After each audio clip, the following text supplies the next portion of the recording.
just wanna have a conversation. No, I'm not your type of baby, listen, I'm just saying. We can rule the world, just me and you, if you quit playing. Won't you take a chance with me and have that conversation? I just wanna have that conversation with you. Come and talk to me.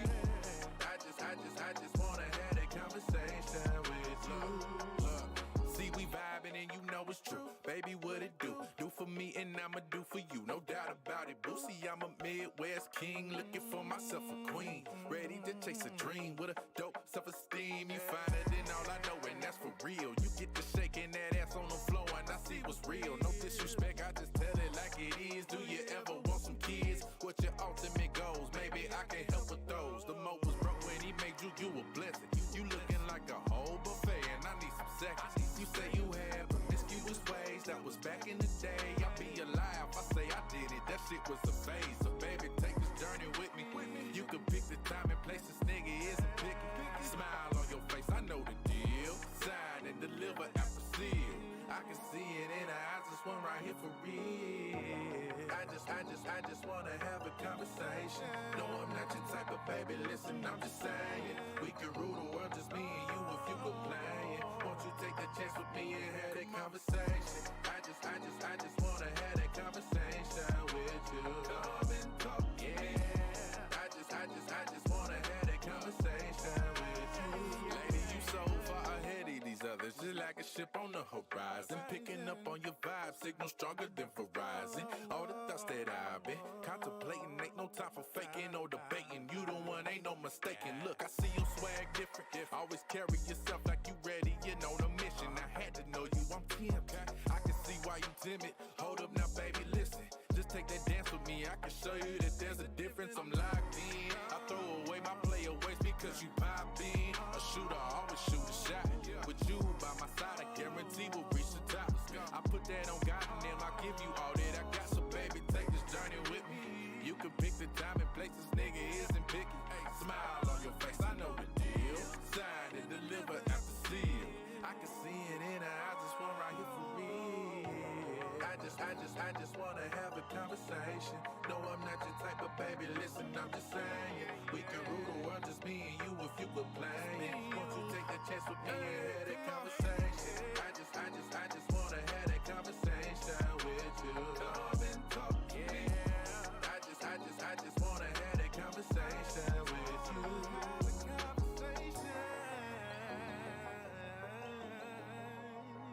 Come and talk to me.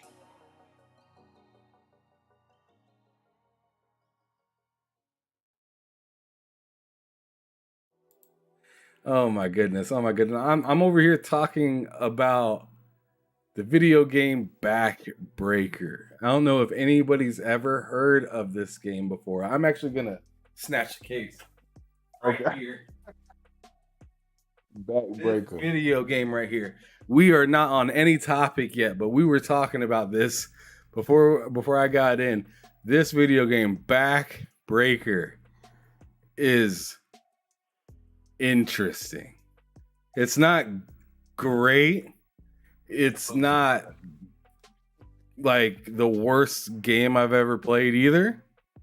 Not by a long shot. But the game is interesting.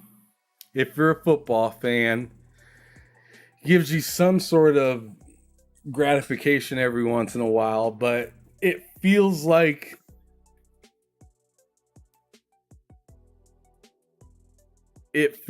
just a bad blitz. Like that's the best way I can put it. Like the tackling, it's like doing. Remember in GTA 4 when they implemented the ragdoll physics?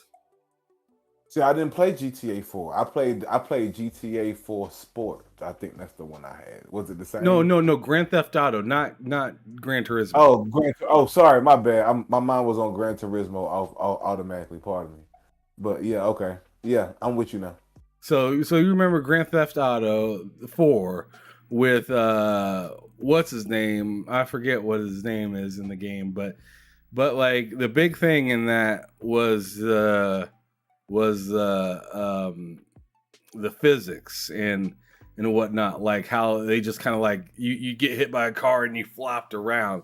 Because remember, previously in the Grand Theft Autos, you got hit by a car and you just like fell flat, like a piece of paper almost, or like a brick, damn near. I'm gonna be honest, bro. My first GTA was GTA 5. Oh my God, who are you? This is a show about gamers and this dude that don't look like he is in high school. He does not look like he's in high school. You do not look like you are in middle school.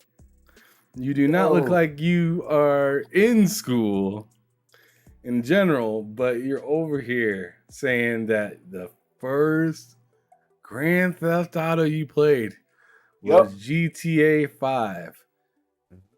Did you wait until like 2012 and come out of a cave and start to adjusting to society at that point? Like how do you miss 3, Vice City, San Andreas, 4? Like, how do you miss all that? Listen, man. All right. Well, let me. Where have you been?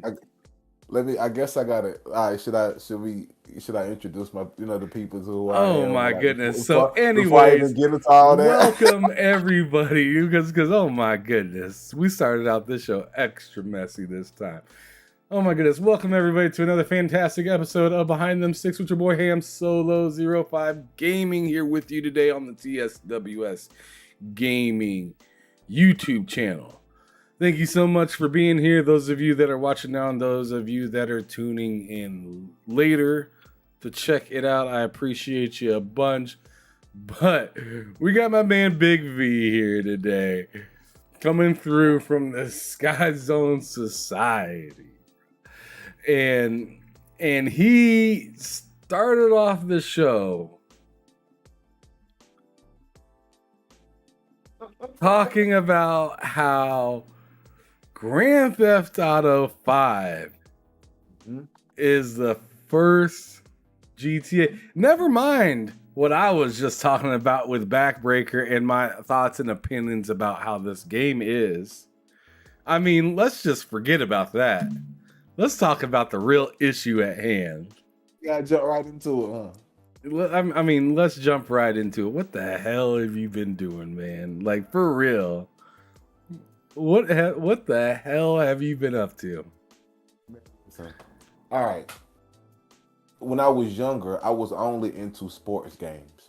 Like, I would literally only play sports games. And I'm like, okay, I'm going to put in perspective, right? I'm 39. Like, in my day, it was Bulls versus Blazers, Lakers versus Celtics, NBA Live 95. Like, I know exactly what you're talking about. You know what I'm saying? Like I was on Tommy Lasorda baseball on the Sega. On the Genesis. Yeah, wait. Was that the Master System? No, that was the Genesis. That was the Genesis. Genesis. Yeah.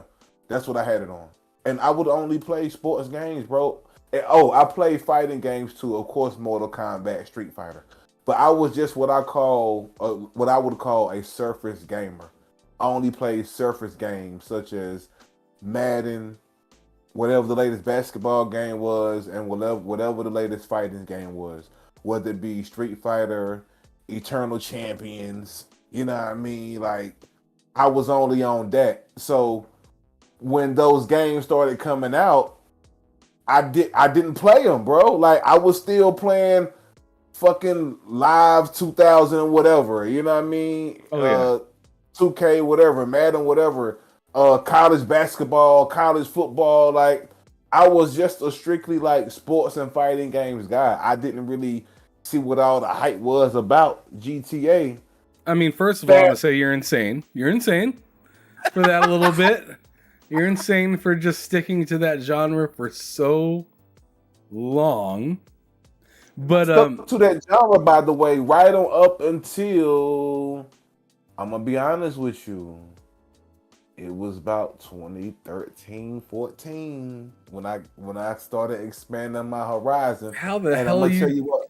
just I'm gonna tell you what. that I'm gonna shit tell you just what made went me. by your face? I Like, know. how did you go to Bro. the stores and just be like, I'm good.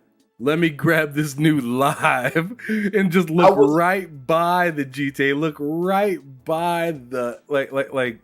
Did you play any of the Mass Effects or anything during that? Like what else? There had to have been something else that was detrimental during that time to take your time away, and you cannot tell me it was franchise mode.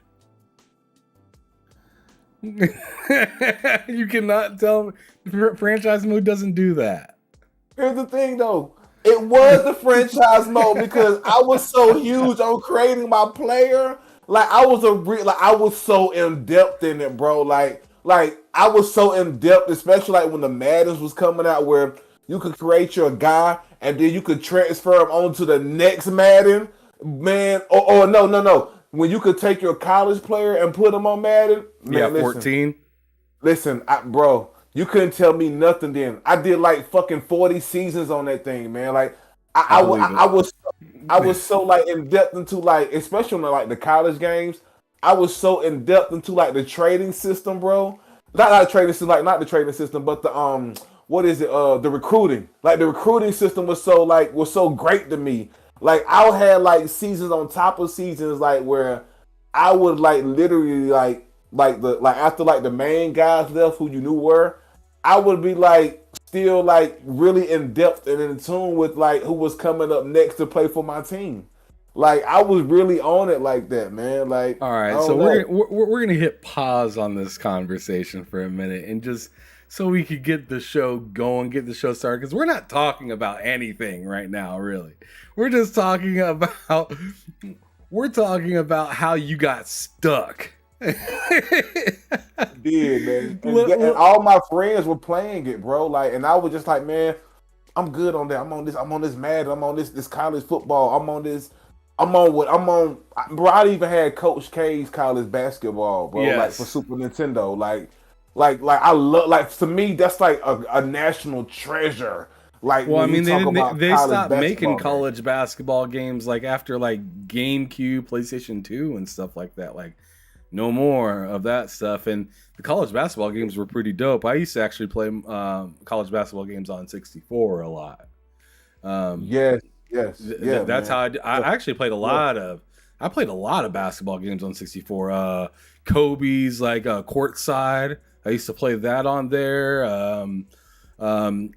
NBA Hang Time, used to play a grip of that on there. I loved playing basketball games on the 64 because I don't know, something about that joystick right in the center made it really comfortable just to like run around. And then like sometimes on certain games like down C would be the shoot button. I thought it was perfect, just like the perfect little button just to pull up from right there. And then like the right C would be like juke and stuff like that. It just, some of the buttons made sense on the 64 controller for some of the games. Some of them definitely didn't.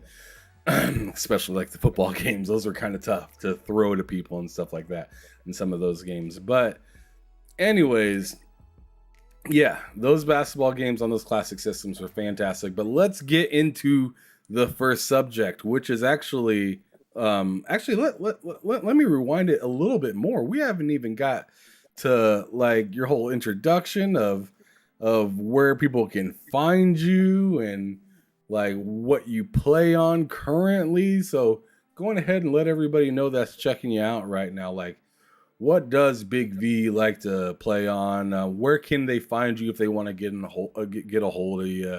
All that stuff. Go on ahead and rattle that off, brother. Man, find me on Twitter and Instagram at Big V Sky Zone. I'm an artist, photographer, videographer, gamer. Before all that, I'm a father, you know what I mean, husband, you know what I mean. But yeah, man, follow me, man, at Big V Sky Zone. Check me out on YouTube too at the Sky Zone Society Network. Got web series, gaming podcast, sports podcast. Come through, man, you know. And I currently game on Xbox and PS5. You know, I do both. Always have, done both for the most part.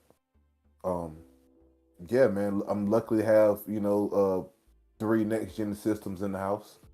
You know what I mean? So Yeah. yeah, definitely lucky, being given the current situation of the next gen systems, how everyone can't just go up the block and get one. So definitely, gaming. I game on mostly the Series X and the PS5. I have a Series S. I have in the living room that I game with my kids on, but they hog it so much I never get a chance to just come out there and and play it how I want to. Given that the TV in the living room is bigger than the one in my room as well, so Yeah. they're hogging the bigger TV and the Series S and having all the fun, man. All right. Well, I mean, that's how it is sometimes. I mean, That's you how put it it is. there. You I put put it it there. there. I put it there. You are guilty, sir. That is your problem. It is.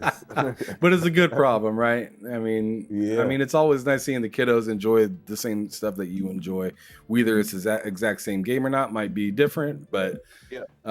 but seeing them hold a controller and get down and just they understand your feeling towards it, you understand their feeling towards it. It's a good kind of feeling to share between the two of you. But anyways, I've seen you and your daughter, sharing some yeah. gaming moments and stuff, man. That's pretty dope. Oh, I've seen her yeah. playing some of the retro stuff. You know what I mean? She loves playing Mario, Finding Nemo on my GameCube. She really likes playing that. I got a Barbie game for her on my not N64, the Super Nintendo that I have. She just likes to just try things out. She's very much like myself. Likes to test things out, see what it's like. If it sticks, it sticks. If it doesn't, at least I tried it. That's I just love kind it. of I love it. that's the motto with that. But I'm happy to have you on the show. Thank you for agreeing to be here. Fantastic guest. I actually seen him. The first time I seen him was on Sensei Kills podcast.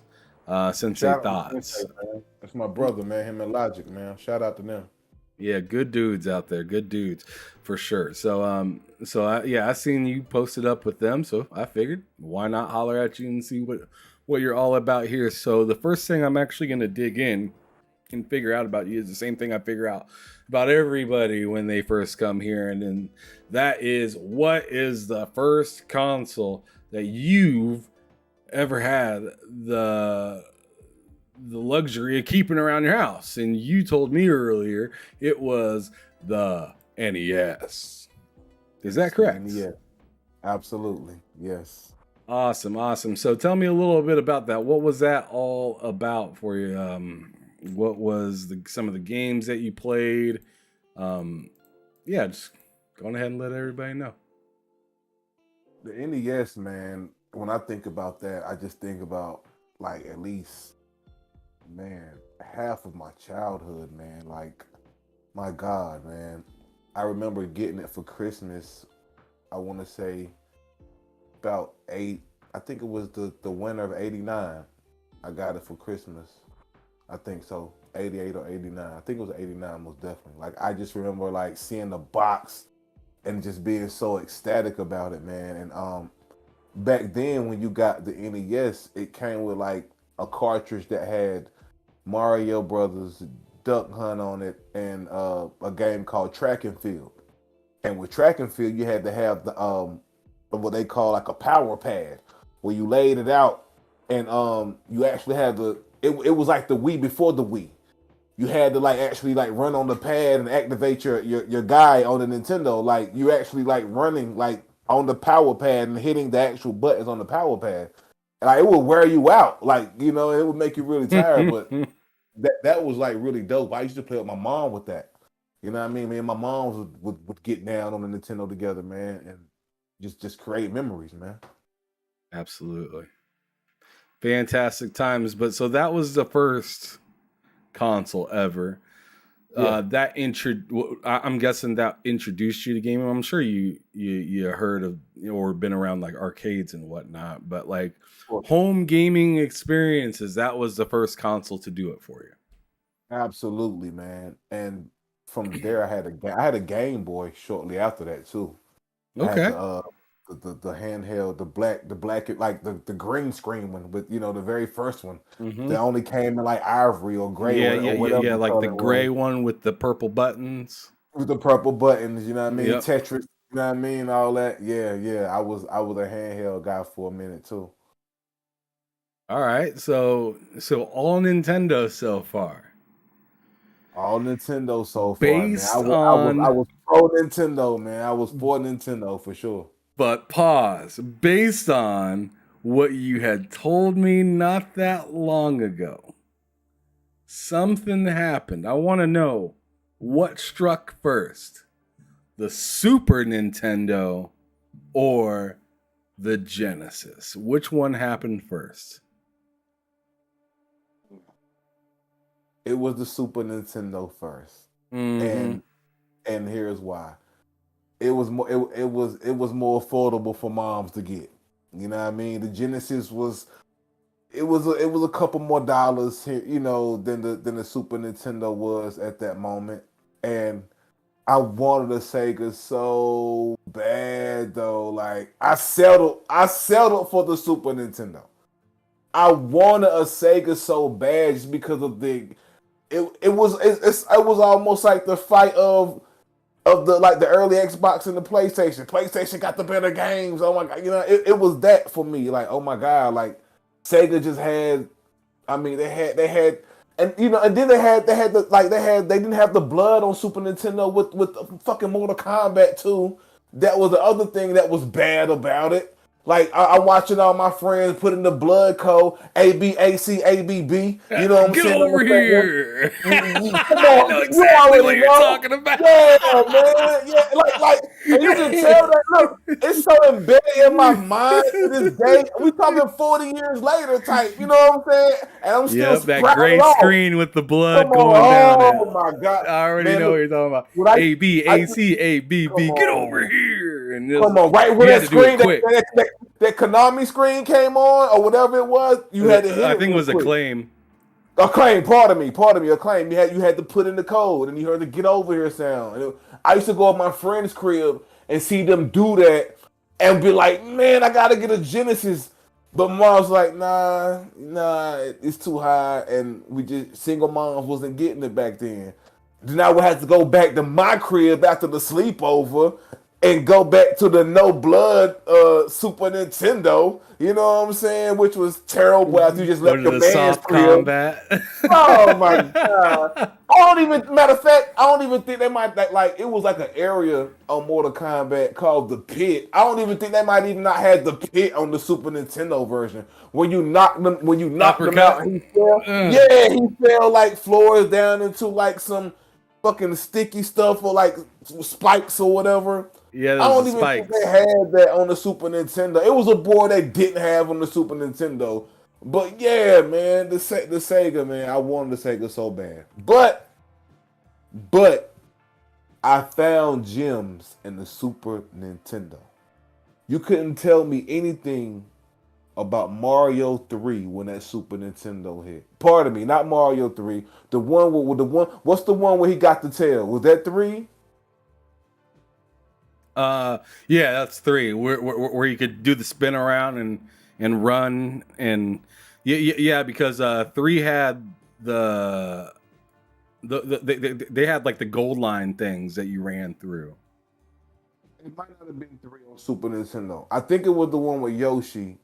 Wait, was that the one with Yoshi on the Super Nintendo? No. So the one that you're thinking of with Yoshi on Super Nintendo is Super Mario World.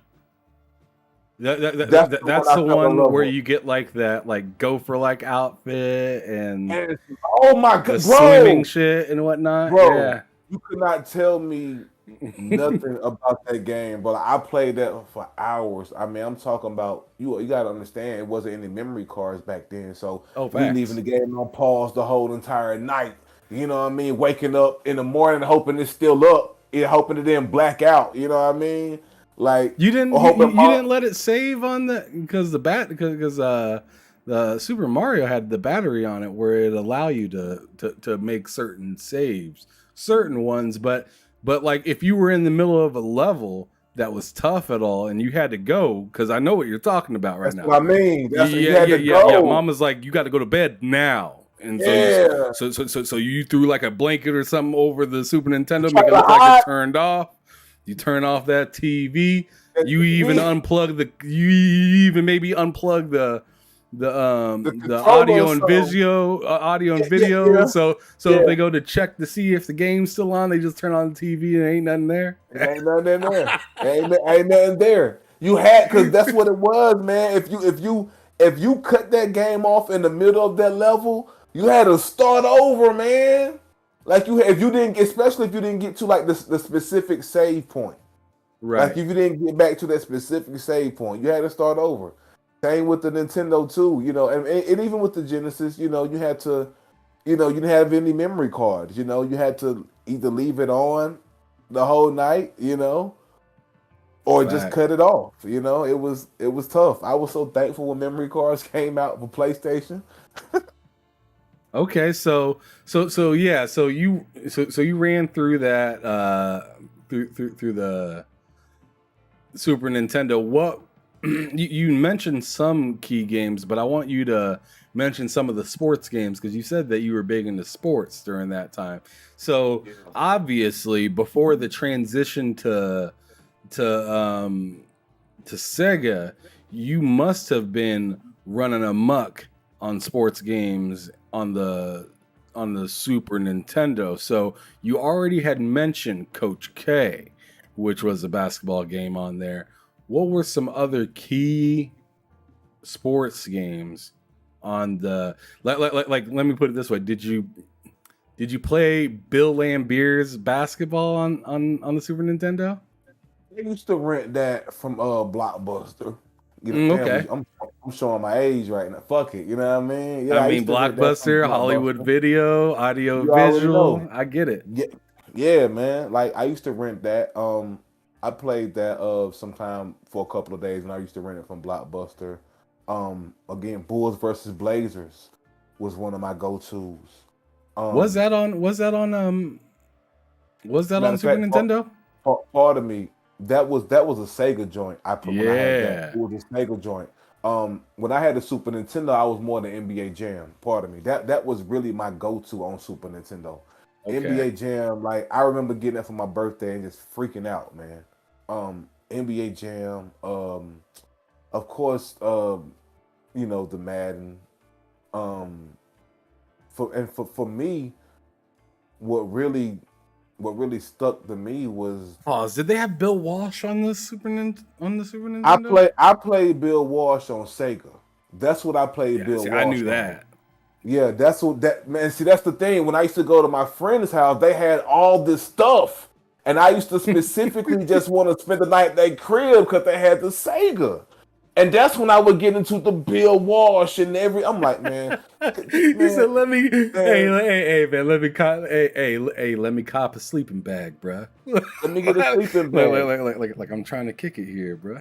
I'm trying to set up shop tonight. And not to say that those games weren't on Super Nintendo. It's just my friends, everybody in the world around me had a Sega, but me.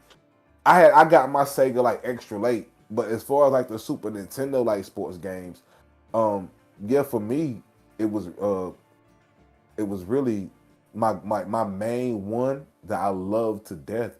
It was NBA Jam, man. You couldn't keep me off of it. Like you couldn't keep me off that at all. Reggie Miller was a demon in that game. Man, listen, won't he though? What? Come on. He was a fucking demon. You could put Bill Clinton in there and everything like that too, man. Like that game was insane, bro.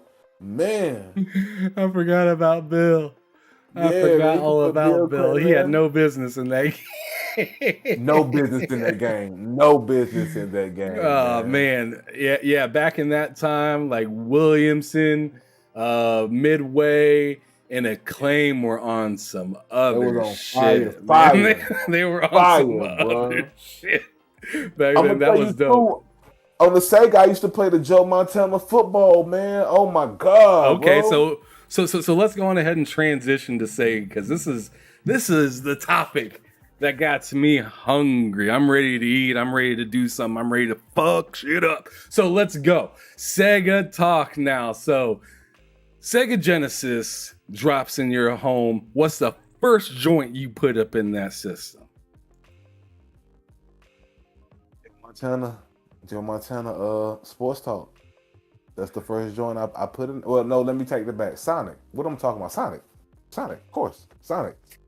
Had to play Sonic. Well, Okay. Had to play Sonic. It's Sega.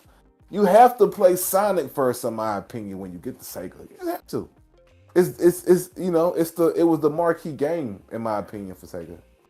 Sonic was fine. I mean that's undeniable right there. I mean that's like when you say like Mario, Xbox, you say Halo. Yeah.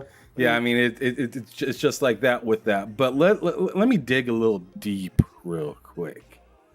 Okay. Bro, did you play that Sega Sports Deion Sanders football, bruh?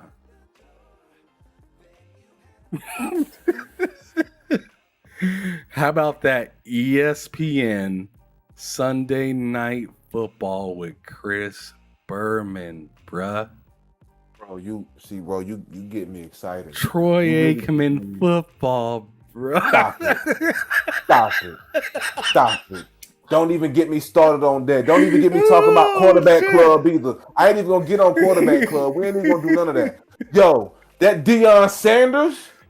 Damn. Oh my God, bro. I play that right now. Man. What? Yo, You capping. You ain't playing that right now. Bro, listen. I used to rent the hell out of that game, man, at Blockbuster. Every weekend, like my stepdad would have us just clean up the yard and he would give us a couple $6 or $7. Man, that thing, I would go and spend it that night at Blockbuster, just renting a game. And I remember playing that game. Me and my stepbrother just playing that Deion Sanders for like hours on end. Cause it was like it was a dope alternative to like just playing the usual Madden, whatever. Like I always got a thrill out of playing like the side games, like the Chris Berman, the Troy Aikman, and that Chris Berman was classic. Classic, yo. Classic. Oh, absolutely. It was a lot slower than Madden and whatnot, but like it definitely was nice. That's the dope thing about back in the day is like how many damn like developers and publishers had different like sports games, which was fire. Like I mean, like you mentioned Madden, but we also mentioned the Deion Sanders. Bro had the bandana on the cover, like Troy Aikman, Joe Montana. I mean, they had all those different wild games that were licensed to be able to do NFL games, and then college football. I mean, you had a few here and there, but mostly EA ran that joint with Bill Walsh football back in the day, and that I remember that was the joint back in the day. Hits on that game were insane. The hits on that game were insane. I love Bill Walsh college football, man. It's one of my favorite games ever. All right. So now we're gonna talk about a little bit of a different sport, because this game was really popular on old school consoles back in the day. Okay. And the sport I gotta bring up is boxing. Okay. So I want to know, what was your favorite boxing game on the Genesis? Well, let's throw it back to Nintendo. I can't skip over Nintendo and not talk about Mike and not talk about Punch Out. You know what I mean? Punch Out. I started with that. On the Genesis, though, I'm gonna say I really didn't play any. Hold on. You kidding me? Whoa, hold up. Don't make me pull it out. Did Holyfield have a game on the Genesis? I think he did. I think so. I want to say yes. It's like my memory is jogging the cover and I used to just rent the hell out of it. It was him or Riddick Bowe, I think. Yep. He had Genesis Evander Holyfield boxing. Yep. That's what I used to play. I used to play that. So they had that joint. They had George Foreman's joint on there. His joint was fire too. Yeah, hey, George Foreman's was dope. I think even Mike Tyson might have had a game. Did he have it on the Genesis? I want to say he did. Ooh, I could be lying out of my ass right now about that. I'm finna look it up because I gotta know. I mean, Mike was on fire. Okay. So it was. I think it was only Punch Out. I think it was only Punch Out where Mike Tyson was on there. Because, but my favorite Genesis boxing game was definitely Greatest Heavyweights. That was dope. Because they used to talk that shit during the match. They did. Sucker, yo mama. Yeah. they talked all the trash. I forgot they used to do that. Yeah. Yep. Sissy. You're right. They had all these one-liners that they'd hit you with it, and it should just crack me up. But what's up to the chat though? Cozy Blue, good to see you up here. Sensei stopped by. Good to see you, brother, in the chat. What up, at the beginning of the show, I was actually saying that you're the one, Sensei, whether you believe it or not, you're the one that put me on to this dude. Because I seen him on your podcast, and I was like, hell, let me go on ahead and holler at him and see what's up. This was a minute ago y'all were doing that show, though. But I figured I'd holler at him and see what's cracking. And I think this person's name is the one of Vokid. Okay, something like that. Oh, Avokid. My guy Avokid in the chat. What up, Avokid? Yeah, I mean, I chopped that shit right up. I did not know. It says the one, but the Avokid. Yeah, man. Yeah, that's what's up. I appreciate y'all for stopping through. That's what's up. I really appreciate that. But let's keep it pushing, or else I could sit here talking about the Genesis all goddamn day. But all right, I want you real quick just to throw out a few standout games that really broaden your horizon with the Genesis, because you said you wanted it so bad, but why? Was it just for the sports games? No, man. It was the fucking graphics, dude. Like, you kidding me? Like, back then, it was the graphics. It was all the games I was just having this conversation a couple months back, like, about how, like, the Genesis just was giving everybody a fucking game. Like, dude, like, fucking 7-Up had a game on the Genesis. Yeah. Like, the spot game. The platform game? I mean? Yeah. See, like, it was games like that weren't on Super Nintendo. You know what I mean? Like, you had to have a Genesis for that. You know, and that was just like, just giving games away, like Toe Jam and Earl, you know. Toe Jam and Earl was hot. I mean, like, you had to have the Genesis to play that. I'm almost think you almost had to have the Genesis to play Earthworm Jim 2 back then. Like, I could be wrong. It's just things like that. It was like Time of the Sword of Baseball. I could go on and on, man. Joe Montana, like, they just had, talk about exclusives. Like, Genesis had them all, bro. Like, it was like they were just giving anybody. They had fantastic movie games and stuff like that. Oh my God! Don't even get me started on the Batman game on Sega. I ain't even gonna do that. Batman game. Remember the Terminator 2? That game was hard as hell, y'all. I mean, all you had was the dot on the screen. But that joint was hard, bro. Like if you remember that.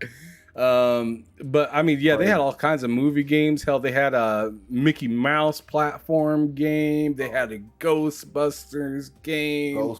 That was all fire. I mean, that was fire. That was quality games, bro. Like, quality games. That Ghostbusters game was fire. Like, it was fire. Like, it was just things like that just drew me to the Sega, man. Like when I got a Sega late as hell, but when I got it, bro, I went back and got like all the games that I never even played and wanted. You know what I mean? Well, they had the rebellious kind of games like Skitchin. That was a wild game where you could like skateboard and ride on cars and stuff like that. They had Road Rash. That game was fucking amazing and insane. You're hitting people with billy clubs and chains, knocking people off of their bikes, trying to wreck the police into other cars and whatnot. Like, that game was lit. A lot of people think, oh man, that game came out on 3DO. Yeah, sure it did.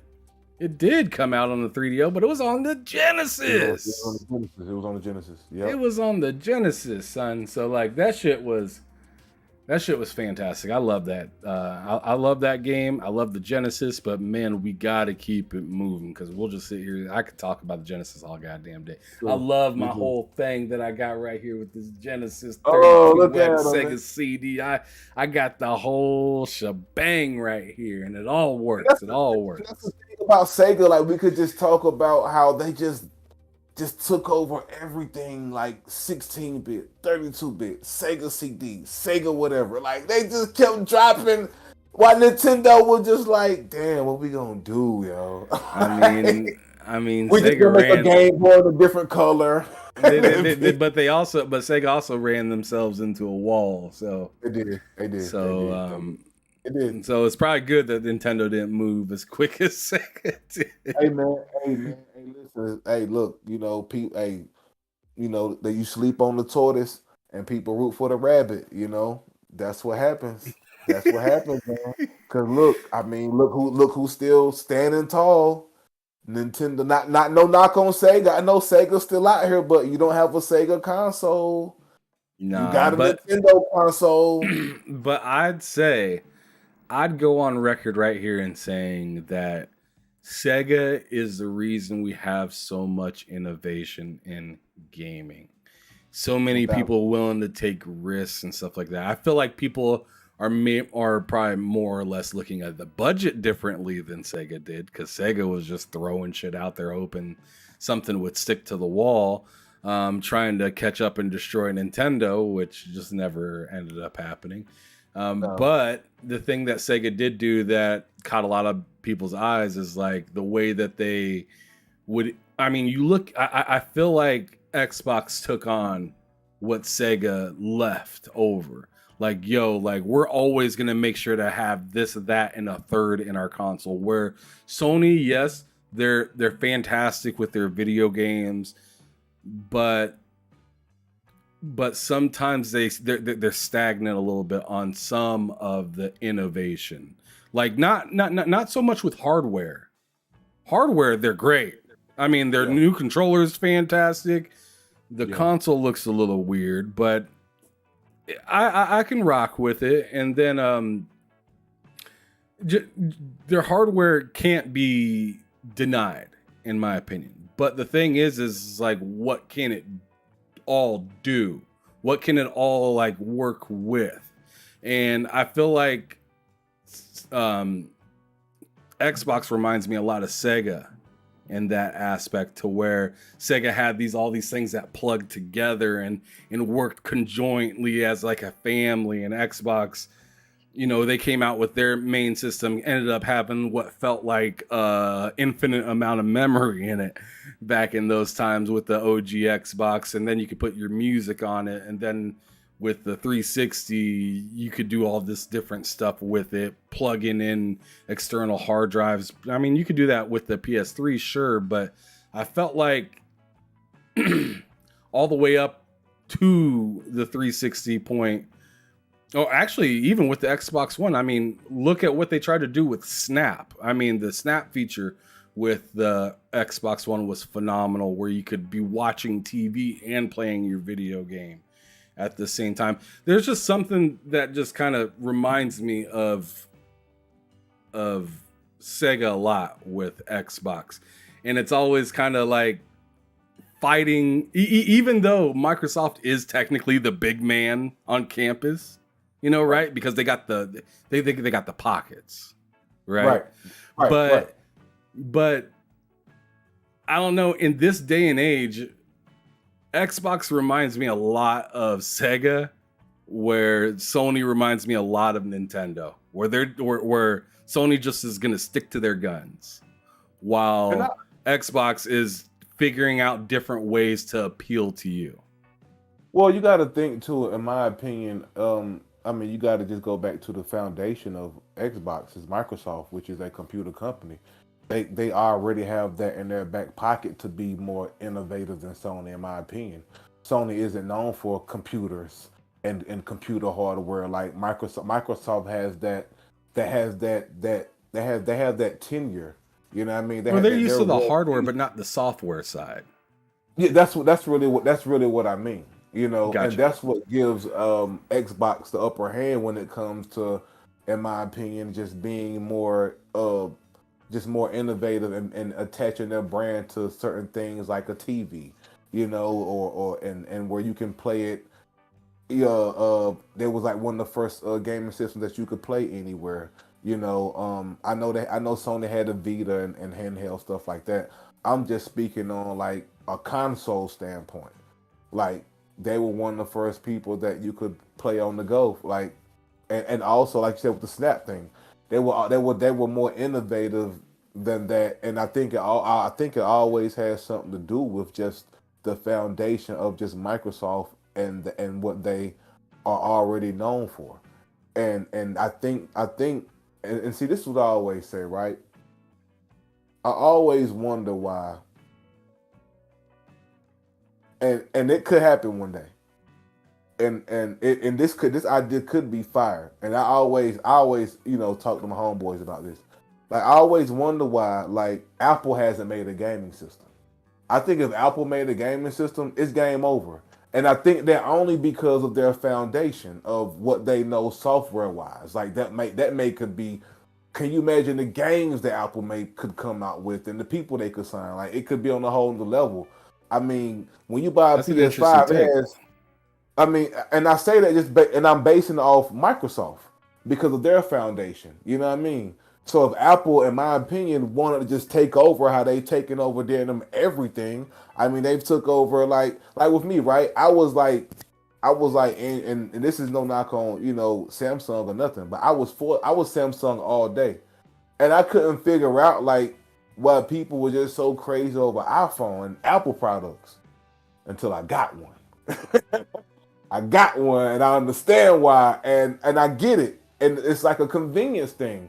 Like and I can't explain it, and I'm not one of those guys who just always is, oh, it's Apple or nothing. No, I've been on both sides of the fence, and I just happen to prefer I happen to prefer Apple more than I did my Samsung, just based off just the quality of the phone and me not having to do things like or reset my phone every couple of months and things of that nature. But it's certain things about the Samsung that I do like as well. Like that was one of the first phones that you could like be watching YouTube and text at the same time, like the split screen.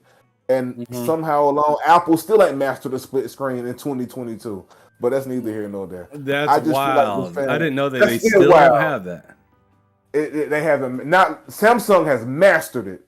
iPhone, not so much. No, they haven't. No, it's not mastered at all. You would think it would be mastered, but no, it's not. No, it's not. No, that's crazy.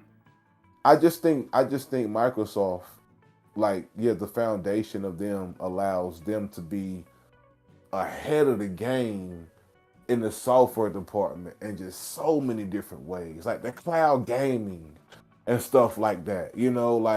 Like you don't even have to download the game to your system. You can play it on the cloud. Yeah, I feel in the long run, Sony won't really be able to compete with that because Microsoft owns their servers, so they know how they work. I think they gave up on it. Yeah, I think they kind of gave up on trying to beat Microsoft in that aspect. And I think where Sony kind of want to win at is the exclusivity type game. And I understand sticking to your guns in business, If it works for you and it continues to work, if it ain't broke, don't fix it type of idea. You know what I mean? I understand both sides. And that's why I own both consoles. Hey, I fuck with you on that one right there. Yeah. I mean that's really the way to be. If you're gonna, I feel like if you're gonna, at this point, because I've been on the other side too, where it's just like I don't have the other console or something like that, so I'm just gonna hate on it. Right? I've been that way too for a while. I was that way years ago. Sony has got to be Sony. Then like I'm gonna tell you, like when all that switched for me, like when Gears of War, the first one came out, I was like, yo, holy shit, hold on, I need I need an Xbox ASAP. Like I need an Xbox ASAP. And every year since, I've owned a fucking Xbox. For me, Gears of War for me is what God of War is for me on the Sony side. Like I have to. You gotta have your something of war. I have to have my something of war on both consoles, man. I can't live without Gears of War, and I can't live without God of War, man. I just can't. I can't. Like that's what drew me to the 360. Gears of War. Like that, seeing that game back then in 720p. Back then, I was like, yo. I was like, yo. I'm sure anybody that's like not that old that would see somebody say like, 720p. Whoa! They don't get it back then. They gotta like if they show, they gotta understand like where we came from. We come from the Nintendo, Super Nintendo, the Genesis, and then we get the 720p Xbox 360. And then you looking at Gears of War with this big ass spider on it. You like, oh, and you mind you, this is when flat screens first came out too. You like, yo, holy shit, this is insane. Like I was like, what game is this? Like I have to. This is only on Xbox. Oh my god, I got to get my money together. I have to buy an Xbox now. Yeah. Oh man, that's some funny shit. just anytime I hear somebody get blown away, 720p. 720p. I mean, but I feel you then because that was a big deal. I mean, I come from back in the day where I had to pull my volume switch to turn on my TV, and then plug those forks in the back of my TV with the screwdrivers in. And then turn it to channel 3 and then plug the VCR in and then you already know. I come from those times where you gotta just do all this extra stuff compared to now. Like you don't even you don't need nothing damn near, bro. I mean, hell, like here in a couple of years you won't even need a console. Like the casual market, once internet catches up. Yeah, I feel like a lot of the casual market won't even go for consoles anymore. Going back to Xbox and being and their foundation and being ahead of the game, they're now putting the Xboxes on the TVs. Look at that! Look at that! Look at that! They're already prepping for no consoles. Xbox already there. Sony not there yet. They're not putting the PlayStation on the TVs. Not yet. Not yet. Right now, you can go and buy a TV that has Xbox on it, already preloaded with Game Pass games. Like you're good to go. That's wild. That's crazy, man.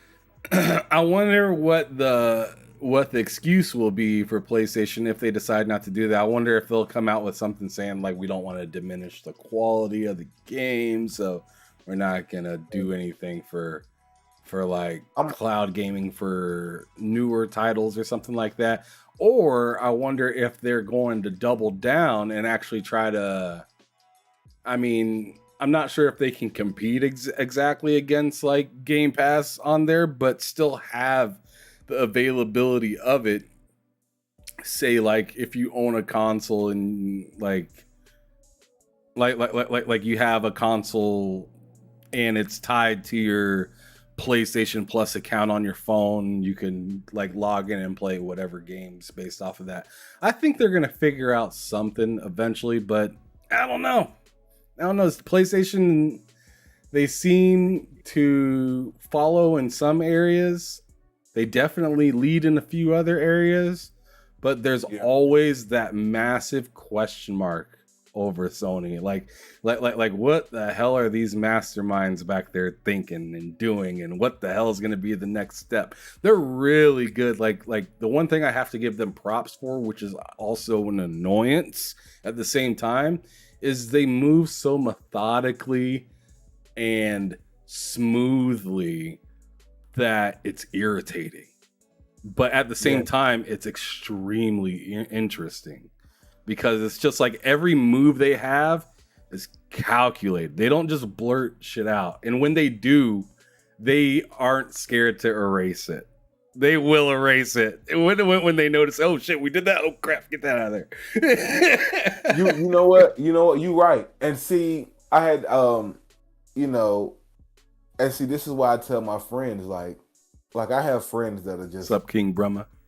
Oh, my man, he in here. What up, bro? What up? Like I have friends, like my man, like King, like my man King in there, my man King Brahma. King, we gonna just call my man T. I'm gonna call him T for short. What up, T? Look, my man T, he's strictly Xbox, right? I can respect that. And I can. Hey, is that your console of choice? And that's what I mostly play on, so I'm not mad to hear that. Hey, I'm on both sides, so I'm not mad to hear anything. You know what I'm saying? Hey, if you game, it's cool. If you game, game is cool. Hell yeah, man. So I tell them all the time, like they say, man, why you just don't be strictly Xbox? And I literally have to tell them, Sony has me by the balls. They literally have me by the balls for everything that you just named. They so fucking quiet but methodical and interesting. If I want to cut them off, I can't because I'm so invested into what they have going on that like I said, I can't live without me not playing God of War. Like I can't even fathom me not playing that shit in a couple of days here when it comes out. Like I can't imagine me not. And at the same time, I hate the secrecy because to me, in my opinion, and I had this conversation on Sensei's podcast, I feel like that hinders them, and I feel like that's one of Xbox's biggest strengths is their communication with the community. It's like also one of their biggest flaws, though, because they tend to sometimes step on their own toes, where they'll come out and tell you something just to find out 6 months later to a year that it's delayed now. But see, now let me play devil's advocate. Is that really Xbox's fault, or is that like the developers' fault for like whatever they got going on? Because I'm assuming this. Xbox is only telling us what they've been told. And part of their job is to get the community hype for these games that is coming out. And I appreciate that. I appreciate the whole like the Melissa McGame Pass thing they be doing, like that account. Like when they say, oh, we got a letter in from Melissa McGame Pass saying that code such and such is coming out. And we can guess what the code is, and we can guess like what the code word for the game is. Like, oh, that is dope to me. Sony just be like, hey, yo, check this out, right? God of War coming. $70. Stay tuned. That's it. Like, or you just be like, and they expect you, and I'm talking about that, like with no trailer. You just gonna see God of War 2022. That's it. And everybody's going fanatic. Meanwhile, like, say like Xbox would have did that. They would have gave us a fucking trailer. They would have did a whole show about it. You know what I mean? They would have got the community visuals. Like they would have had like the team of the developers come in and do a whole interview, like at least a 5-minute trailer, talk about the game. Sony, hey yo, check this out, yo. Hey yo, Last of Us Part 1 coming. $70. Stay tuned.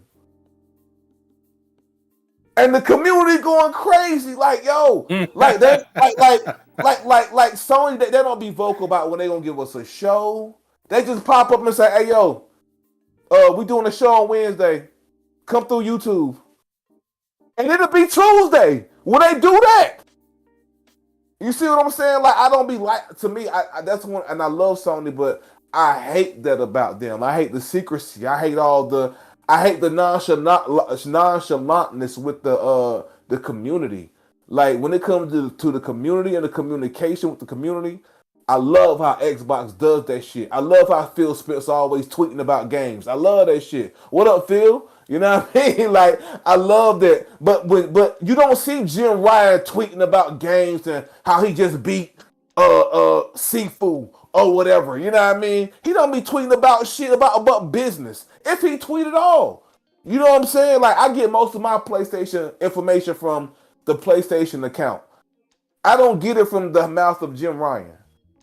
Xbox side, Phil Spencer be talking about Xbox all day, every day on his Twitter. Like that's dope to me. Like he don't have to do that, but he I feel like he knows that the communication with the community is key. Like I feel like they nailed that when it comes to putting their shows together, letting us know when the shows is coming out, letting us know what's coming on Game Pass this month. Like all that is fire to me, man. Versus Sony. Like, you know, they'll give us the lineup for what's coming out on the PlayStation Plus or whatever, PlayStation Premium. You know what I mean? But, I mean, let's be clear. Like, I love Sony, but, man, come on. Like, yo, y'all ain't even giving us backwards compatibility to even download the games on the PS3 yet. That's a problem. It's 2022 and I can't pop in my NCAA college football into my PS5 and it work. Well, you can't do that on Xbox though either. I'm just saying, I can pop in my Mafia 1 on Xbox from 360 right now, and it's gonna work on my Xbox Series X. So what you're saying is you don't like you just want to see a little more effort in that side. I want to, bro. It's 2022. I should like. Why am I streaming games from the PS3 on the PlayStation Network? I shouldn't be streaming games from the PS3. I should be downloading games from the PS3. PS3 games should still be in the store right now. Like they got them on there for you to stream.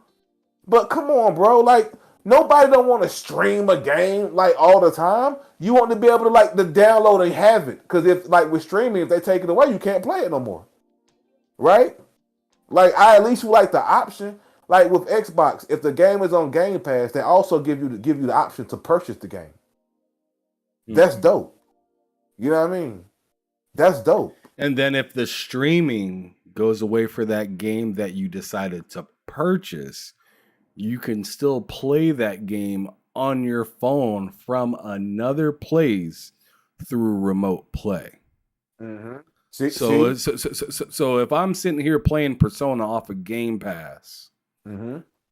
and they say, hey, in like 10 minutes, we're taking that off. I can just go on ahead and just buy it real quick on my Xbox and then just say, you know, screw it. I'm just going to play it through remote play on my phone. I mean, that's pretty dope. That's pretty dope. You can do some remote play, I know, from on your PlayStation, but I think you have to be, correct me if I'm wrong, anybody in the chat, because I could be. I was never able to get it to work for myself, so I could still be wrong. Even just because I didn't get it to work doesn't mean it doesn't work. But I couldn't use PlayStation Remote Play while I was at work, but I could use the Xbox one. And I was wondering, I think it's because you're not on the same internet network. I've seen a guy. This was with the PS5. I've seen a guy. Remote play from Florida all the way from like I think he was from like somewhere up north, and he was in Florida on vacation, and he remote played from his PS5 all the way from Florida, and that's what's up. And so you can do it. I just must not. Yeah. Oh, I bet it's because I don't have the auto on switch for my PS5 because see they came out with saying how dangerous that was, and I haven't switched it ever since. Ditto. I still cut mine all the way off. I don't even leave mine on rest mode. Here's the thing too, with my PS5. I don't know if you know. I don't know if you saw my podcast where I was talking about how I had to send my PS5 back a couple months ago. Oh shit! Why, bro? All right. Let me start from the top, right? I got my PS5 day one. Got it from Best Buy day one. First day it came out, I had it. I pre-ordered, had everything to go day one. And keep in mind, we coming up on 2 years that both all three next gen consoles have been out. Series S, Series X, and the PS5. I say around March, my PS5 just would cut off in the middle of me gaming, bro. And it would only do it on PS5 games. Only do it on PS5 games. PS4 games, flawlessly, could play on for hours. 9 out of 10 games that I would play would cut off after 15 to 30 minutes. Like clockwork. Damn. Like clockwork. And I know was it running hot? No, wasn't running hot. No. Did you have it in a space where it could breathe? I had it on a fucking wall. My PS5 is on the wall. Plenty space to breathe. Breathing great. Great, right? So I'm like, yo, what is going on? And I'm Googling stuff and on YouTube, going down a rabbit hole. And this was happening to a lot of people. And nobody knew what it was, bro. So like I had to send my console in for repair. That cost me $230, bro. Keep in mind, it was outside of the warranty. The warranty be only for maybe like a year, maybe somewhere like that, maybe 6 months to a year. So you done bought a console and a half so far. Not exact. I done bought a console and a half so far. So here's the thing, right? I sent it off. It take about a good month to get back. You know what I mean? When I get it back, I'm expecting them to tell me exactly what was wrong with it. No. To this day, they won't tell me exactly what was wrong with it. They told me they fixed it. They didn't tell me exactly what they fixed. Still to this day. Then that's the thing. They won't tell you. They send you a letter. Like when they send it back to you in the FedEx box, you get a little letter telling you that because the thing, like, they either replace the whole console or they'll fix it. So they'll tell you that your console was either replaced or fixed. But they won't tell you what the hell was happening with your console. They will not give you the specific reason about why your PS5 is shutting off. So I'm telling you now, if you ever have any problem with your PS5 shutting off, it's nothing you can do about it. Like, I took mine apart, blew it with air, because I keep mine clean anyway. So I know I don't have dust around anything. What the hell could it be? It's brand new. It ain't even been out 2 years. You know what I'm saying? And I had to pay $230, bro, for them to fix it. And they still, to this day, will not tell me what they fixed. I can't even tell you, if it happened to you, what the exact problem is. I mean, that's kind of whack, because I mean, if I had a similar issue, I'd like to know exactly what it was if it happened to somebody else, right? But they also probably don't want that to get out if it's a known issue or something like that. They want to, and then Sony's really good about keeping things on the hush hush, you know. That's what I don't like. Yeah, exactly. But let me get to the chat real quick, because Sensei had a few things to say. He said, I'd agree.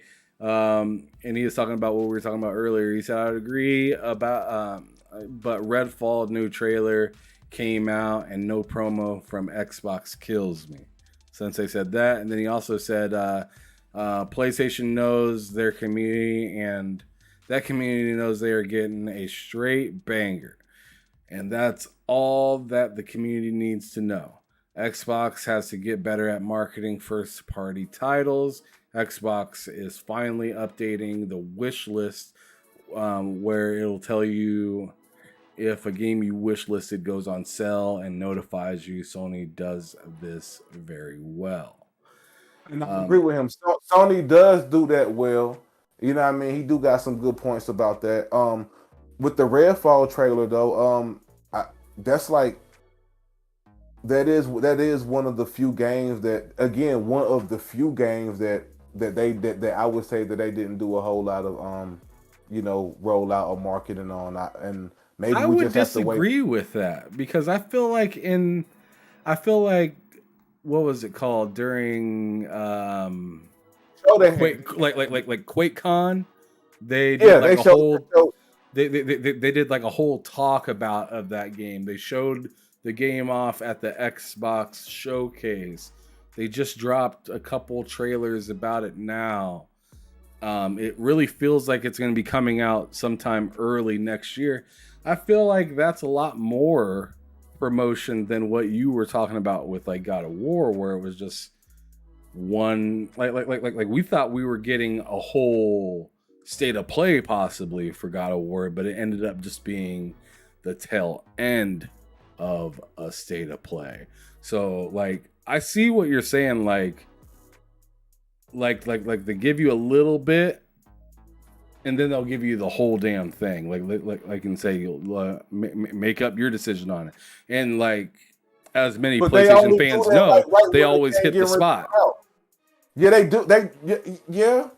Yeah, but and see that's the thing that got us by the balls. That goes back to what I was telling you. I mean, they got us by the balls, bro. And to me, it's a gift and a curse because I'd rather for them to have the communication that Xbox has with their community and do things the way the Xbox does as far as giving us the showcases, how they give us the showcases and letting us know, yo, these games are coming out on Game Pass this month, and even with the Plague Tale, I like how they rolled that out. You know what I'm saying? Like they were like, yo, this coming. We knew a year ago that was coming to Game Pass, and we knew even with the other one that's coming out too, next year.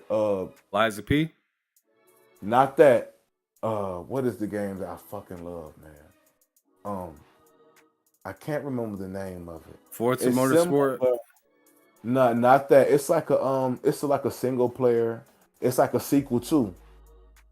Senua's Hellblade. That. Oh, Hellblade. Hellblade. Yeah. Like, I like how they already showed us what that's gonna look like a little bit. I just like how they give us the trailers and everything when the showcase time, and they tell us when the showcase is in ample time. They don't just spring us on it, and that's what I like. It's like Sony know they got us by the ball, so I feel like they just do whatever. And I feel like as a community, we've accepted it so much that we just be like, yeah, this how it go. All right, but I still don't like it. Like I don't like it. I don't like it at all, man. It just is what it is right now until I feel like until Xbox does something to really rattle the foundation of Sony, which they're not even, or Xbox likes to say that they're not really competing with Sony, which I think is kind of BS a little bit. It's all bullshit. They all competing with each other. You know what I mean? Right. Knock it off. Because you flip the script around and Sony is flat out saying like, yo, this is our competition.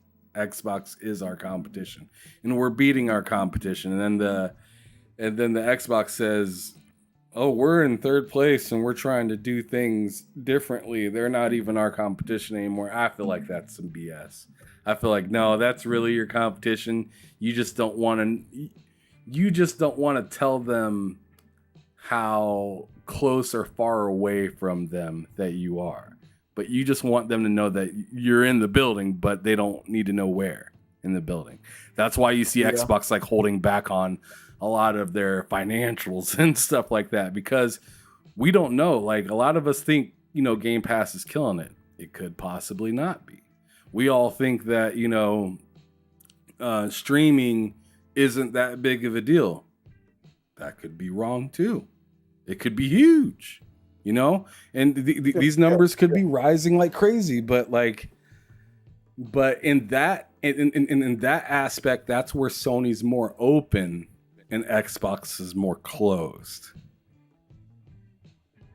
I think Sony be capping though, man. I ain't gonna Sony be capping, bro. Like that's what you got out of that. He said I ain't gonna lie, bro. They be capping, bro. I in my opinion, I don't know. I just and again, this is just where Xbox just wins my heart. It's like they seem more trustworthy. They just do, man. And I love both. I'm not a console war guy, but this is just my feelings. You know what I mean? Like I don't know. Like I said, man, Sony, in my opinion, man, they have conditioned the community to just taking shit. You know what I mean? Like just taking just Oh shit. my goodness, you messy. Here, here's God of War, $70. You know what I mean? Here's The Last of Us Part 1, $70. Like, here's The Last of Us Part 2, here's whatever. And like, it's just the way they go about doing it, man, to me. Like right now, right? Everybody's predicting the Wolverine game, right? For Sony. We haven't even seen the gameplay. We just seen a little CGI trailer. Everybody's losing their mind, bro. Like everybody losing their mind for it. I need to see more. Like I need to be impressed and see what they do is they'll give us they'll give us the final trailer the week before the game come out. Yo, this is what it's gonna look like, yo. You know what I mean? Or you would just see a random YouTube player with a key for it 4 days before it come out and he's streaming it. You like, holy shit, yo! They didn't even put out an official a commercial for this. They just gave out some keys and told everybody to stream it on YouTube, and that's how we all saw it. All right, man. You know, I'm telling you, like after this conversation, you're gonna start seeing how Sony be doing us, and how they literally have us by the balls, and we just be like, okay, all right. I'm guilty of it too. All right, well, I feel you there, but we have not moved on to another topic since we started, pretty much. We've been pretty much kicking it on this one for a hot moment. It's been fantastic, though. I've had a good time.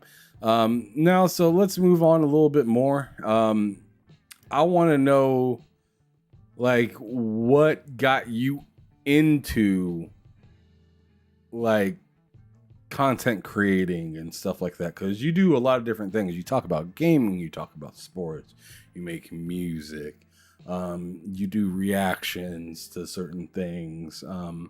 What really called your name to come out here and, you know, show yourself? And, you know, I mean, it clearly looks like you're having a good time doing it and whatnot, but what gravitated you to doing that in the first place, content creating? You know, I'm a hip hop artist first. You know what I mean? That's just what I am. You know, I've been doing music since I was, since I was at least 12, and just taking it serious since I was like 18. So it sparked that. You know, like when the internet came around, that's what really sparked that. You know what I mean? Of just content creating. I've always filmed content before the internet, and I've always edited videos for people and other artists and stuff like that. So I was already kind of doing it. The internet was just a way to just showcase what I already been doing. I mean that's it. You know, I always did films. I always did documentaries. Dating back to 2008, 2009. Like, it's out there. Like, I've always I've always created, man. It was just another outlet to gain fans and people, and meet people like you and other like minds. You know what I mean? That's it. You know, that's just really it. Okay. What kind of like, if you were to take one specific type of content that you make, and if somebody said, all right, you're sponsored by us, but you have to pick one thing to do, what would you put all your work into? Music. The music always, like, if it wasn't for music, we wouldn't even be sitting here doing this interview. Honestly, the interview is what led me to doing the music is what led me to doing everything else, as far as web series, sports podcasts. All that comes about through the music. You know, even you know, when I'm gaming, I'm coming up with music in my head. I'm writing down rhymes. I'm even naming some of my songs after certain video games. Like, I'm one of the first artists to like do that. Like, have a whole couple of albums named after nothing but video game titles. You know what I mean? People don't know that. Like, yeah, That's like dope. so with the music is, I would probably just pick the music, man. Yeah, if I had to, if they was gonna sponsor one thing, it would definitely be the music. If I had to choose. Okay. So, what music do you think, or I don't want to start the question like that. The way I want to put this question out is what video game do you think had the most musical impact for you?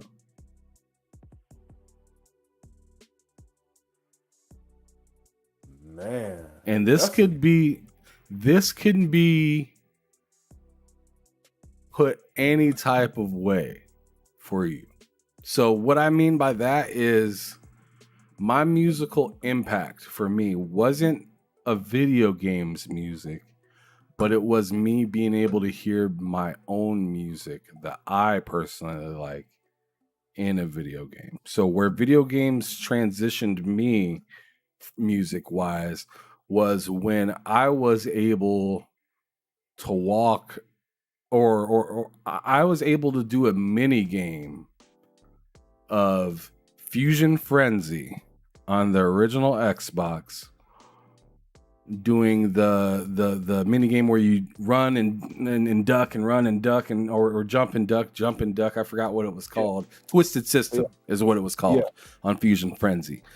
And I'm playing that while listening to Still Ballin' by Tupac.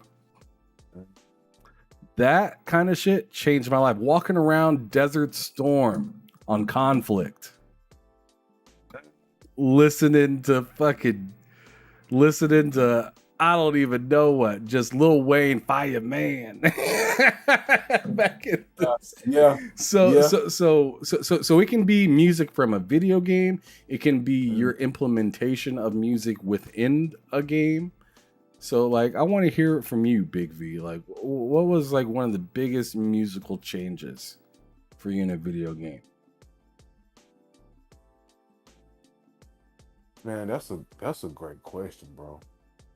Because it's so hard to answer because it's crazy. Like never until now, till you ask that I think back about how often that I may be with some friends and we're playing multiplayer, and somebody got music on in the back and the TV on mute.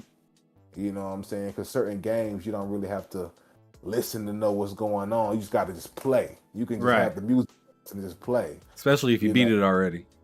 Especially if you beat it already. It's a couple of them that man. I can say I'm gonna go. Shit, man. I know one has to be the Black Ops, man. Black Ops 2. No, was it? No. I'm gonna go Black Ops 2 on the PS3. That was a man. Me and my wife was going crazy on zombies on that game. And boy, I used to just have like, I don't even know what I was playing in the background. We was playing that game, but I would be knocking just some music loud. I was just taking down, getting like the round 20, 21 on zombies, just going in, man, on Black Ops 2. Oh my God. man, we bonded over that game. This was before we was married too, man. Boy, we used to kill that game. Destiny on the PS3. My bad, no, on the PS4. Yes, Destiny. Yeah, for me, man, I used to playing the House of Glass, knocking some fire, whatever in the background. Because with Destiny, I could really get down and I have to listen. I could just go on a hunt with me and my man on the raid. Destiny is a fantastic game to throw some music on and to play. Yes. Because it's almost like you're a nomad just in the middle of nowhere, just taking care of business. And what does a nomad like to have? They like to have all their shit on them, including some jams. Damn it, jams, man. Yeah, I love playing some music to Destiny. Another one for me, Mortal Kombat, of course. Oh man, any system, any system, you name it. Mortal Kombat for me. Yeah. Um. Any sports game, of course. I can play 2K with some music in the back, of course. Yeah, but I tell you what, bro. I remember how much I used to enjoy. And this sounds stupid, but NCAA football games back in the day. When you used to be able to create a team and you could like grab like other teams music and whatnot. So Notre Dame's da na na na na. Yeah. I used to always grab these different, and I don't know, I'd end up going to school and it's just stuck in my head. I'd have like a university that I'm not even a fan of stuck in my head. Their fight song and whatnot. And I used to love that. But the best implementation, I mean, and I don't think this is even fair. Okay. The best implementation of music was through the Xbox, but the video game was ESPN 2K5. NFL 2K5. Because you could, score a touchdown, a specific song would come on. Yeah. You get an interception, a certain song would come on. And you can you can tailor all of those. So you can put all that. You can put like 10 different songs that you want from your hard drive, from your personal list. And like whenever you score a touchdown, it just randomly play one of them. And you could make the clip as long as you want, so it could be like as long as you want it. Yep. You like you can start in like a minute and 36 seconds into the song and go to 2.5 minutes. And if you let the game, like you score the touchdown and you just like put down the controller and just watch the replay of everything, the song is playing its entirety, and it wouldn't cut off until you rush to the next scene or that scene is completely over. So I thought that was the most masterfully done. Yeah, that was a great musical experience. Yeah, that was a great implementation into the game. Definitely. And to this day, you don't have any console that does that. There is no console that when you go into a cutscene, the music turns off. Or it slowly dies out. Yeah. You know what I'm saying? Licensing issues now, I get that, but I mean that's the world that we live in. Everybody's so touchy about they property now, and that's because people be using the shit fucked up. They be using people's property in malicious ways and stuff like that. So it's not that I don't respect the decision. I just don't like it. I'm just like, damn, I really wish I can get me a new dub edition. That'd be fantastic. Let me get a new Midnight Club. Come on. Now you talking. But anyways, let's keep it moving. All right. So we're definitely, we got about 20 minutes left of the show. I'm gonna do. I like to usually keep these around 2 hours. Sometimes it gets out of hand, but yeah, let's keep it moving. So, as of as of 2023, I want you to tell me 3 games that you're really looking forward to in 2023 and on. Let me actually expand the question. 2023 and those that haven't been like mentioned like time yet wise. Well, towards the end of the year, I'm definitely looking for the Callisto Protocol. I want to see what that's going to be about. I didn't say 2022, son. I know. I just had see. You're like the third person I've had on this podcast that had to mention Callisto or God of War or something, and I'm like, bro, I said 2023, and everybody got to mention the last little bit of 2022 that's left. Get over it. Let's get on. Go to 2023 though. I want to see. I'm hoping Forspoken be good, bro.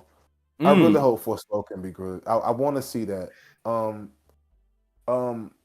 looking forward to. That's one. the Dead Space remake. I want to see what that's going to be like. Oh wow. I want to see what's up with that. Barely even got it into the year. Yeah, the top of the year is crazy. Like it is ridiculous. The top of the year. I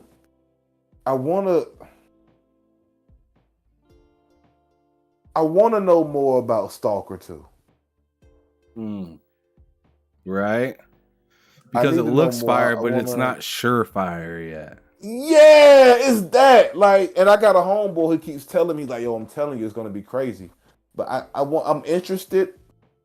So I'm hoping that ends up being one of those ones that, you know, I slept on and I end up loving it. But so I would say, yeah, man, those three. Of course, honorable mention, Starfield. I mean, you got Starfield there. Do you play Switch? I don't have a Switch. Okay, so you ain't really messing with the Nintendo scene then right now. I got a homeboy who plays Switch all the time. He keeps me updated on what's going on over there. I personally don't have one. Okay, so here's some other honorable mentions that I'm wondering if you're thinking about. How about Lies of P? I'm thinking. I want to see that. Are you into Souls games? I am, and I suck. I try all of them, and I suck. I take every one of them back. After 6 months, they all go back. I haven't beaten out one Souls game. I just took Elden Ring back a couple months ago. Oh, fuck my it. Goodness. Fuck it. I suck, bro. Souls games be whooping my ass, man. Like I don't like. Luckily, Lies of P is going to be on Game Pass, so you don't have to return it. I You can just don't have to return uninstall it. I just uninstall, man. You know. And then if you want to, I'm gonna tell you, if you want to scare me away from a game, say Souls like and roguelike. Ooh, roguelike for me. Yeah, you can scare me away with that with that word roguelike. I don't like roguelike games. Like what was that game? There's 2 roguelike games that were really big just last year, and that was Hades and Returnal. Returnal, yeah. And Returnal's beautiful. It's actually pretty fun too. Yeah. But when I die and I have to start all over it, it's such a turn off for me. I got to tell you, did you know that they went back and added save points now? Yeah. They have some save points in that game and whatnot, or suspended points or whatever you want to call it. Yeah, whatever they call it. Yeah. Yeah. But it's still tough. That shit whoops my ass. It whoops my ass, bro. If you come out and you're like roguelike and whatnot, and then like you announce a year or 2 later, yo, we got save points now. I'm like, yo, y'all, I already missed the bus on this. I'm good. Like that's the way I look at it. Like, I'll see you in 10 years when you're retro. Like, that's the way I look at it. I'm like, I'll see you when you're retro and I can cop you for like $10 or something like that. I was like you too, because I bought it. I tried to play it for a few months, didn't have no save points. No, I took it back. All right, I took it back. Then when they added save points, I went back and bought it again like a dumbass. But they added co-op too, which made it even a little bit better. So I ain't gonna lie, like it's kind of like we could probably get on it and probably go crazy, like, you know. But it still whoops my ass. It's still tough. Oh yeah, it's definitely pretty tough, especially once you get to like the boss fights. Like I can handle the regular part. It's the boss fights that get me. Like I get all the way up to the boss fight, and then I die, and then it's like, oh, I got to do all that all over again to the boss. Come on, and then the thing that gets me about roguelikes, that, and this is probably the thing that I don't like the most about it, is that I'm not gonna have the same stuff when I get back to that boss again. So the way I'm gonna fight it is totally different, and I get that that's the point of a roguelike, but that's the point as to why I don't like it. Same with Souls, like bro, I couldn't get past the first like an hour of Elden Ring. Kept running to these huge ass bosses. One hit, I'm out of here. I'm like, yo, you know what? And let me tell you, I was determined to play Elden Ring. I said, I'm not taking this back. I'm gonna beat this Souls game. No, that beat my ass, bro. If you couldn't be Elden Ring, then I mean, you're probably not I going to want couldn't to play beat. like any Souls games because I played them to me that all. was like the Bloodborne. easiest. I played them all, but Bloodborne beat my ass. Dark Souls beat my Demon Souls. All of them. They off me. They killed me. Can't do it. My goodness. Sensei says, I want SOCOM announcement. He wants a Sensei SOCOM been coming. lobbying. I think everybody and their mama wants a SOCOM to be announced. He been lobbying for SOCOM for a minute. He want that Oh SOCOM. man, bro. everybody wants that game to come back. It was a big time PlayStation game back in the day, that's for sure. But What? moving forward, how would you say gaming has helped you in the past? Like whether it's getting over something, or going through a hard time, or whatever. Like how has gaming come back and like helped you realign yourself when you feel like you've been off course a little bit, or has gaming done the opposite and got you off course? Man, listen, gaming for bro. Let me tell you, bro. Man, gaming, bro. Like, man, just give me, bro. Gaming. I can't even tell you how sound gaming has fucking kept me throughout my life. Like, man, I went through a really bad breakup like years and years and years ago.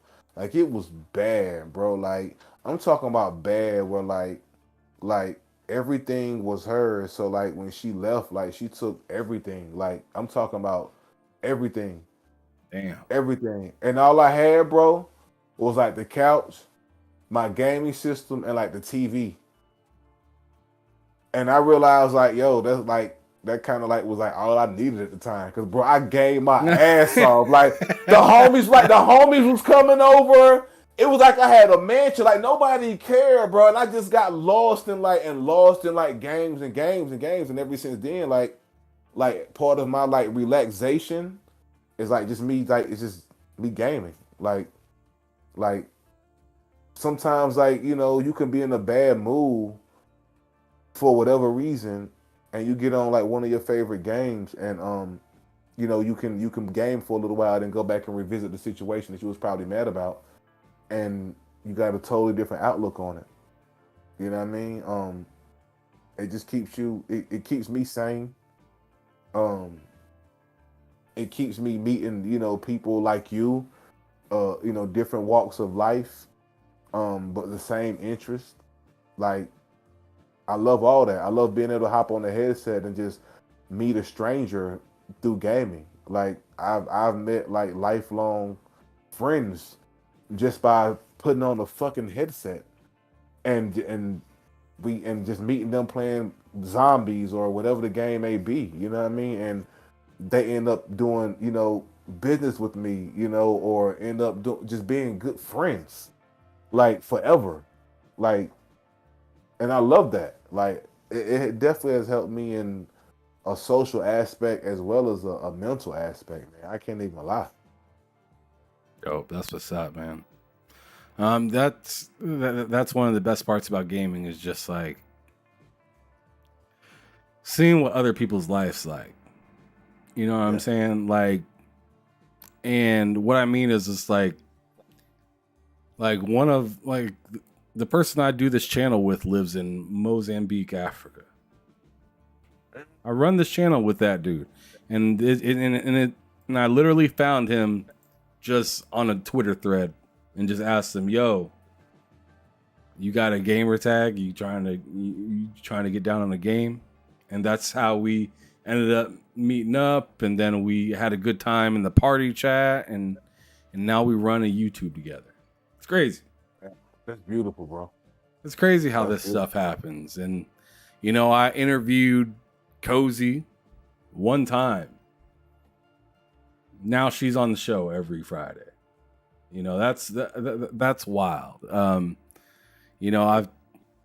I met you through Sensei months ago, watching you guys do your thing. Yeah. It's just like the connection is just really... It's really interesting and very very positive for the most part. Yeah. And in fact, to the point where it's just like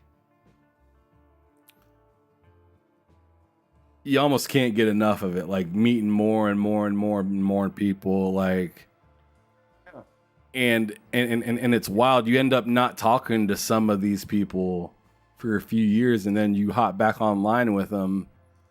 That awkwardness that you get from like, you know how you go to like high school or something like that, and you run into somebody from high school in the streets. It's awkward most of the time. It's just like, for whatever reason. I mean, you know, you look different, you talk different, your life is probably way different. It's not the same feeling that you get if you haven't talked to somebody on Xbox Live or PlayStation for a few years. You just hear their voice, and like, it's just like right back to where you last left off, and it's perfect. Some of that anxiety and awkwardness is knocked out because you don't have to like see them; you just hear them. Yeah. So once you hear them, it's just like, all right, where were we last time? Oh yeah, let's keep going. It's a lot more comfortable than running into your best friend from 6th grade at the Burger King. There's something like that's weird. So I agree, because you're doing a lot of short talking and talk. You know, you're asking about questions that you don't even really care about. You don't care about really how he's been doing or what you got going on. Like, let's just be real about it. You don't really give a fuck. It's just you awkward, so you just send it. What you been up to? Like, instead of just saying, "Yo, what's up, man? You all right? Cool." You know what I'm saying? Keeping it moving. You know, but you're right. In though, that party about chat, voice. it's like this new Call of Duty just dropped. You know what time it is. You know what time it is. Yo, clip up. What you trying to do? You got it too. Oh, he got it. Okay. Oh, I'm getting out to work. Like, y'all all be, and that's the thing. It's like, you be so excited to like kind of like find somebody as weird as you. You know what I'm saying? Like, you be like, holy shit. You know what I mean? Like, it's more of me out there. You know what I'm saying? Like, but it's dope though. It's really dope, because a lot of real shit though. A lot of people don't understand this gaming shit. They look at us as weirdos. You know what I mean? Like a lot of my people, like a lot of my street people, they don't game at all, and they be looking at me crazy when I'm getting hyped for the new fucking Final Fantasy that's coming out. They're looking at me like, bro, like, you still play video games? You don't? like that's like asking me, like, you know what I'm saying? Like, that's like asking me, like, do I still watch wrestling? You fucking right, I do. I fucking love wrestling, and I'm gonna keep watching it and playing video games until the day I die. Like, that's something I'm gonna die on. Wrestling and video games, I die on that, like, for my life, bro. Like, I love this shit. Like, it's nothing you can tell me. It's nothing wrong with me being 39 or 69 playing a fucking video game. Like, you can't tell me different. Like, it's not like back in the day where your parents thought that, like, you couldn't make a career out of this shit. No, those days are over. People are getting paid from this shit. Really good. And I think it's just a lifestyle change for the world right now too, because it's just more accepted than anything. I mean, not than anything, but than ever before. And same with like cell phones and stuff like that. Like, I don't think I would have been caught dead with my mom's cell phone as a kid. My mom ain't letting me hold her Nokia brick and run around for 2 hours. The car phone? Nah, man. Don't touch that rotary phone. Don't touch that. It only worked for a little while. You know how that was going. It got minutes. It got minutes. You got minutes and text limits, sir. You got 1,000 texts this month, and you already sent 700. Oh my god, that was. Oh man, yeah, those were some shitty days. I remember that. But anyways, we got a few more. I got just a couple more questions before we get up out of here, and one of them is, what two games would you like to bring back to life that are dead IPs right now? I would like to bring back the Fear titles. Fear. I miss playing Fear. Fear was one of the first horror games I fell in love with. Fear. I So, actually so still have I'm hearing something like you must be a horror fan because you really rocking with those horror games. You done mentioned Dead Space, Fear Now, Callisto Protocol. Are you excited for this new Resident Evil coming out too? The remake? Absolutely. You know, I still got my copy of Fear right here for the PS3. You know what I mean? It ain't going nowhere. Yeah, I'm excited for I get all the Resident Evils. Did you rock with the GameCube? Bro, if you want me to be real right now, I'm gonna show you some shit. My mic stand is sitting on a GameCube as we speak, bro, and I still play this. I have my mic propped up on a fucking GameCube. We want to be real right now. This is what I prop my mic on, bro, and I still play it. I still hook it up right now, and I got Knockout Kings in here right now. Think look, you shitting me? I got Knockout Kings in here right now. I still play this. It's still active, bro. I just use this for mic stand. Oh, yeah, shit. bro. Hey, well, look, you can't. Hey, look, nobody knows. Look at it. Nobody knows that. You know what I mean? Nobody knows, bro. No. I'll never look at that mic the same.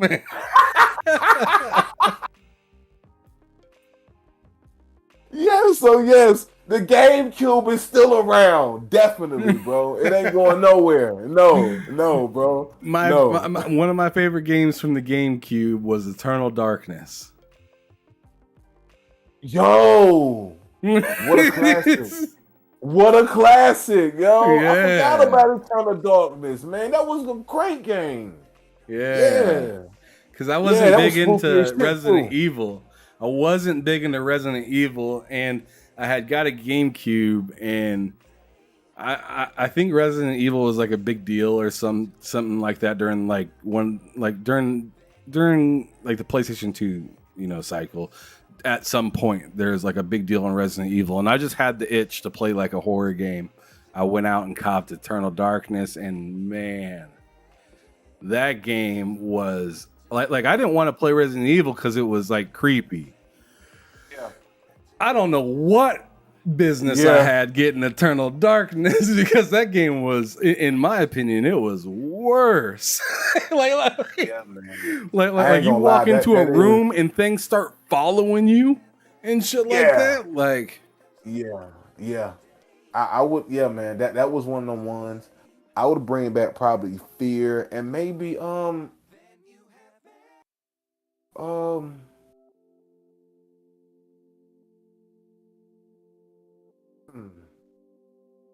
I would say I miss playing the Medal of Honor games.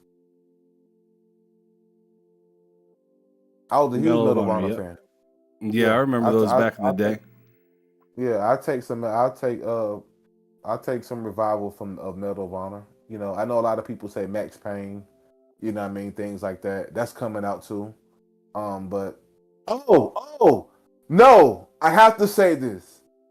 Oh my God, what is the game? I just had it in my head. With John Woo, I think. Or was it Jet Li? What's the fucking game he had? Stranglehold. Yeah, I would love to see that another Stranglehold. Or shit, I mean, give me another Sleeping Dogs for Christ's sake. Jesus Christ. Come on, Square Enix. Yeah. Let's do that. Yeah. I mean, Sleeping Dogs or True Crime or something like that. Crime! Yeah, man. True Crime was my shit. Same with I mean shout out to Scarface, The World Is Yours. Come on, man. Salute. The Godfather game too. Come on now. The Godfather games, Sopranos. Sopranos had those cylinder titties back in the day. That shit was hilarious because they worked outside, or I mean they worked within a strip club. That was their spot. I don't know if you ever watched the shows or whatnot, but the strip club was their spot. I forgot what that place was called.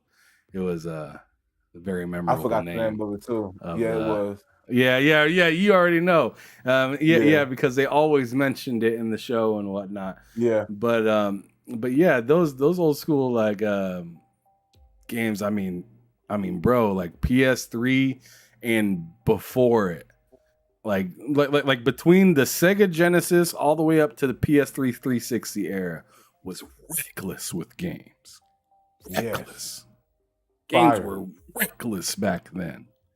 Like Yeah. Blitz the League. As I said earlier, Road Rash. You had what was that game?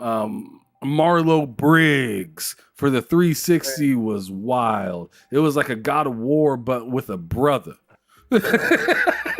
You're right though. You're right. And what's the other the Rise, Son of Rome? I think that game was fire too.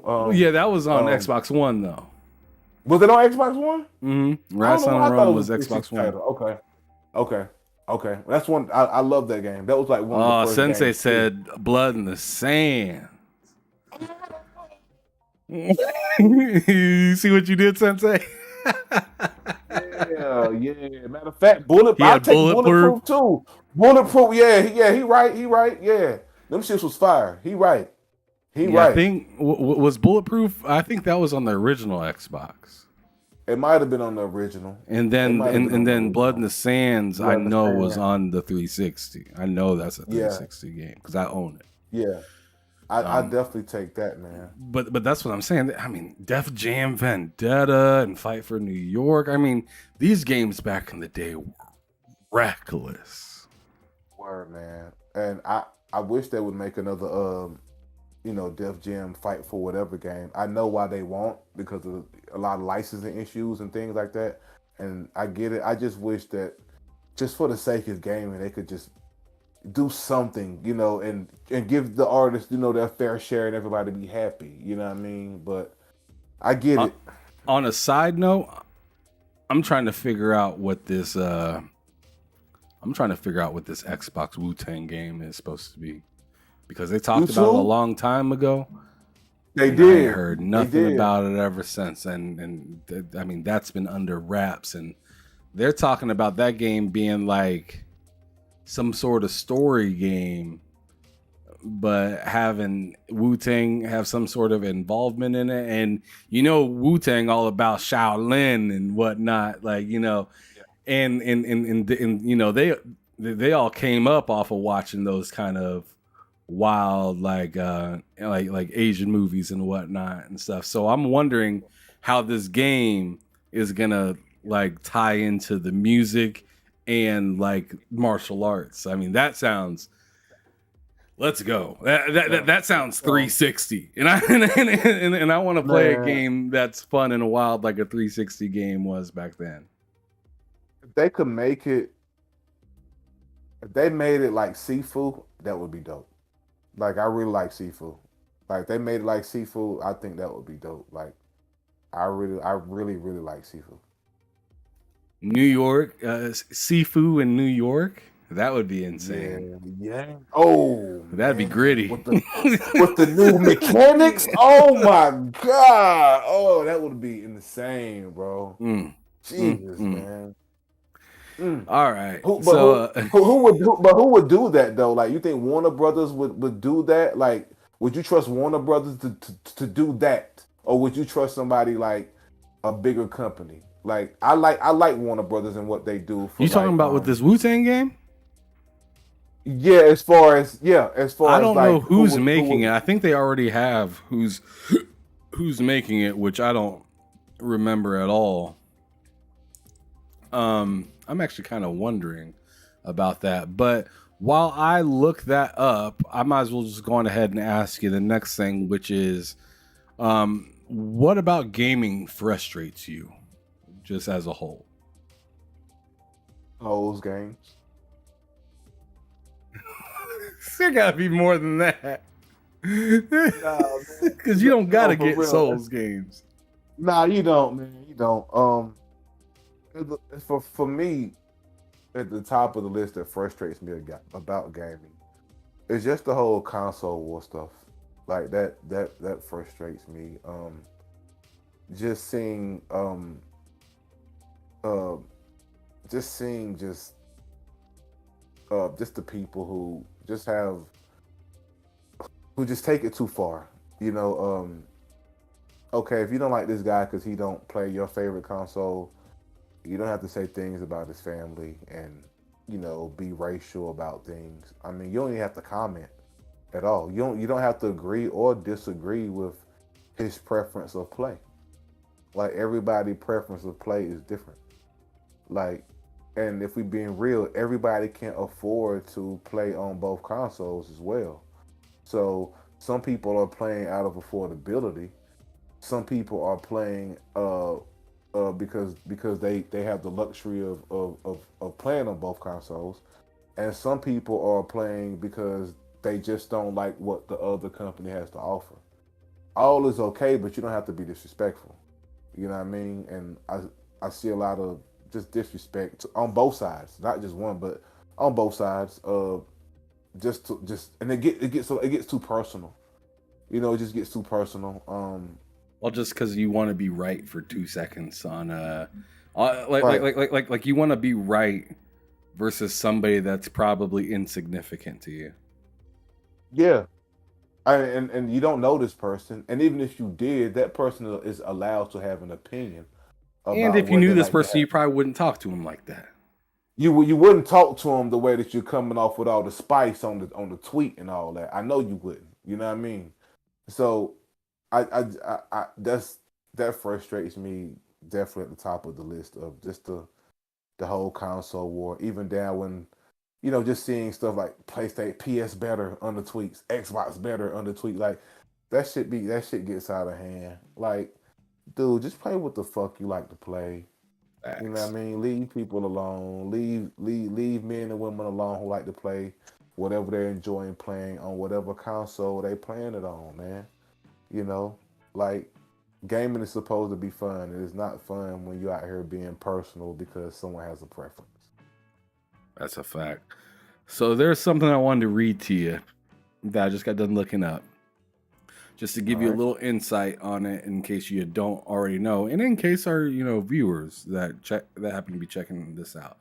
And this article that I'm reading is from last year, about a year from now, October 25th of 2021.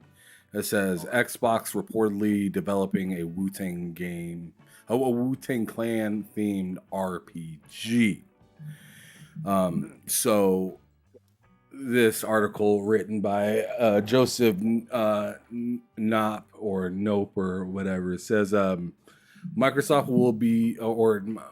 is reportedly developing a new video game based on the Wu-Tang Clan. That's right, the infamous hip hop group that brought us RZA, Ghostface Killah, Method Man, and more East Coast rap music icons will feature heavily in a new action RPG, according to Windows Central. The game, codenamed Shaolin, is reportedly in development at Brass Lion Entertainment. I'm gonna have So to look they're them up. already they're already working on it. They're a new studio that focuses on fictional universes that center around Black, brown, and other traditionally marginalized characters, cultures, and stories. The studio Okay. was founded by Manveer Hire, lead designer on Mass Effect 3. Brenna Dabby Smith, Def Jam, Vendetta, and Sleeping Dogs. So that she had to do with that. And Rashad Reddick, artist on the Elder Scrolls Skyrim and Fallout 3. So this game sounds like it could be deep. You know what I'm saying? You got somebody that's worked on Mass Effect, which we already know that game is very long if you want it to be. Mass Effect 3, which a lot of people say isn't the best story out of them all, but has the best gameplay mechanics, from what I hear. And then Def Jam Vendetta, I mean, that's goated already. Already. Sleeping Dogs, that game's fantastic. And then Skyrim. in Yeah, Fallout 3. That's that interests me. insane. Yeah, that interests me. Yep. Yeah, it also goes on to say that the studio lists collaborators such as the Germany winning Germany. The studio lists collaborators such as the Grammy winner Just Blaze, hip hop producer of Jay-Z, Drake, and Beyonce, and writer Evan Narcisse or something like that. Rise of the Black Panther, in addition to a long history of video game journalism. Brass Lions' first game, Corner Wolves, is described as the narrative fictional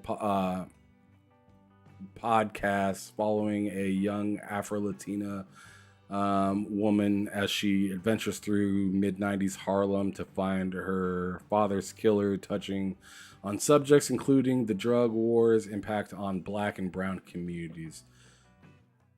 All right, so it says the game is reportedly a third-party fantasy RPG that will feature seasonal content and be an estimated couple dozen hours long. So okay, so like around 20 to 30 hours or something like that. I'll take it. The game will also reportedly be a melee combat focus that it will support 4-player co-op. Ooh. Windows Central said. And then they also say the game as a service aspects don't stop there. Players will be able to collect loot such as weapons and gears by completing procedural endgame dungeons or tailor-made events. Actual Wu-Tang Clan fans will also be happy to hear that the group will create the game's soundtrack. Man, that sounds fire. So here's the last thing I'm going to read on this thing. It says, don't expect to hear much about the game in the immediate future, though Hire tweeted last month that, so this is last year, so he tweeted this back in September of 2021, that the studio was looking for a game designer to work on their unannounced project. The game's Shaolin codename is likely a reference to Wu-Tang Clan's frequent theme of Shaolin versus Wu-Tang martial arts styles. Original members, Old Dirty Bastard, the RZA's, similarly adopted the group's name. I mean, that's just information. This leak was tied to NVIDIA GeForce Now leak that happened a while back. So I'm here so for that's really interesting stuff right there, in case anybody's interested at all. I'm really looking forward to seeing what that's about. Hopefully it's not, I mean, I'm sure it'd be fun, but hopefully it's not like a copy and paste of Streets of Rage. Oh no. Streets of Rage, man, no. Streets of Rage is fire, but but if you're gonna give me RPG elements and stuff like that, I don't want this to be like a side scroller. Nah, this feels to me like an Assassin's Creed type of vibe, you know, like I feel that. It's just I don't know how they would make something like that open world, especially with dungeons. That's the thing to me. Like when I think about that game, I think about a side scroller. I kind of do as well, but I also kind of think of when I hear dungeons, I also think about like could be because I mean they also said like the guy from Skyrim and Fallout and Mass Effect. So so when I hear dungeons, I also think a little bit of Skyrim because you go into those caves and those caves get wild. But yeah, I mean I really don't know what else to say about that. I'm just really interested. Last thing I'm going to ask you is, what's a dream come true for you in gaming? A dream come true for me in gaming? Yes, sir. Less exclusivity. Oh, Like wow. make these I've games heard that on here make before, but I'm surprised. yeah. I'm a I be bummed out, man, when I'm excited for certain games on certain systems that my homie's not able to play. You know, like I want my homie should be hyped for God of War next week. Like I'm in a group chat with like two other guys that are Xbox only, and I'm the only one like, yo, this God of War footage is insane, fam. And I'm getting crickets back on the voice on the chat because they ain't checking for it. You know what I mean? But They don't but care. when but they don't care. They like so what? They literally saying yo so what, and I'm laughing back because I know they don't care. But like when stuff like when Saints Row came out, we was all hyped because we could all play it. You know what I mean? When Gotham Knights hopefully makes it maybe a 60 frames per second mode, maybe me and my guys can jump on it, you know, because they don't want to play it because of the 30 frames per second thing, and I don't want to play it personally because of the 30 frames per second thing. Though I'm gonna play it because my wife got it for me, so I'm gonna play it. I'm Oh, gonna there you play it go. because Now, she yeah, bought it you for got me. to play it now. Now I I'm gotta waiting for play the it. price. I'm waiting for that price to go down, and then I'm gonna cop it, and then I'll play it. I mean, I'm at this point, I'll pay $1 for frame. There you go. See, and guess what? You're gonna get your wish probably like another week or so because of the Black Friday sales. I believe it'll hit at Exactly. least $35 somewhere around that time. Yep. Yep. Because Guardian of the Galaxy did that same thing. They was like $60 or $70, and then for Black Friday they went down to 35. So I copped it. It's a great game too. I like that game. Mm, But I would like to fantastic. see less exclusivity would be a dream come true for me, man. I want everybody, you know, to enjoy these games, man. I understand that certain things have to be exclusive, but like I don't know, like I want my Xbox people to be hyped for the next Spider Man, like I'm hyped for the next Spider Man. You know what I mean? Like just imagine like I mean, if we could all just cross play Xbox to PlayStation with damn near every co-op game, I would love that too. Like you see it a lot with Call of Duty and things like that now, where we're able to cross play. You know what I mean, with being on Xbox and PlayStation and PC as well. You know, but for a while it wasn't like that. I want to see more. I want to see more games where we can all play together. See, I'm That would be a okay. dream. I'm okay with exclusivity, but yeah, I agree with you in the sentiment of like any game that is a third party game, it should just be cross platform, to say the least. Yeah, I mean, if you want to have your exclusive games, I get it. I mean, I that's get it what too. will probably drive, that's what's going to drive people to PlayStation. That's what's going to drive people to like the Xbox ecosystem, is the exclusives that you have. But like when it comes Even to, even even not to cut you off, but even on PC, they have exclusive games on Steam that we never even see well, that's on a fact. console. That's a fact. Or But or or it comes on console years later. exactly. But like, I mean, you're starting to see more and more of it, but I want literally it to be like all games that are third party. Um, they need to just be able to work together. They really should. There's no excuse at this point, in my opinion. Um, uh, uh, Gogol Poe says, I don't think you guys are ready for the greatest game ever made. I'm assuming he's talking about Starfield.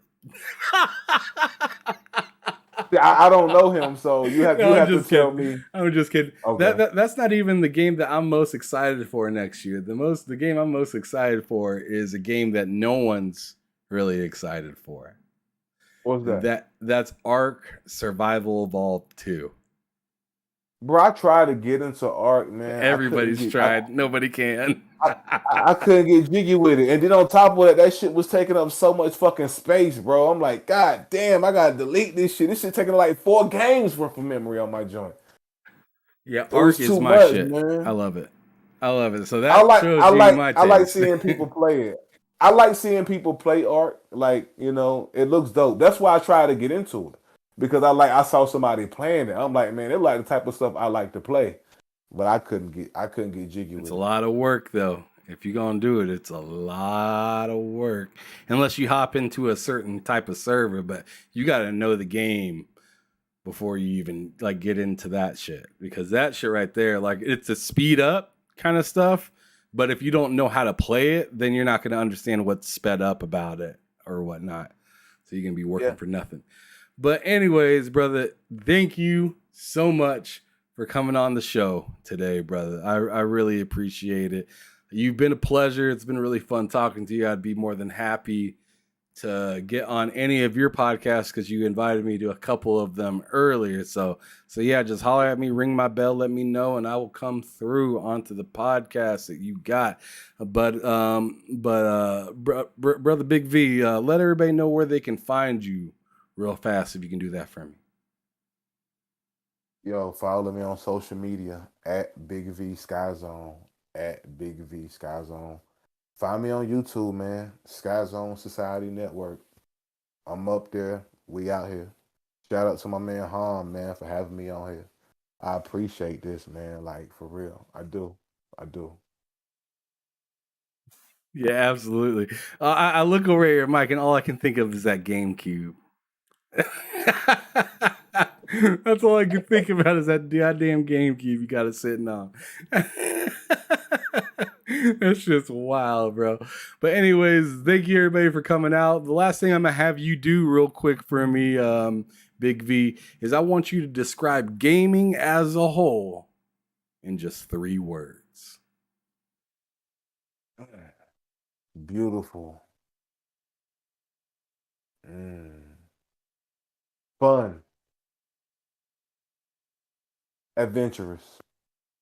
Beautiful, fun, and adventurous. I really appreciate everybody for coming out here. Make sure you guys come back next week. I got a couple more Behind Them Sticks shows coming through.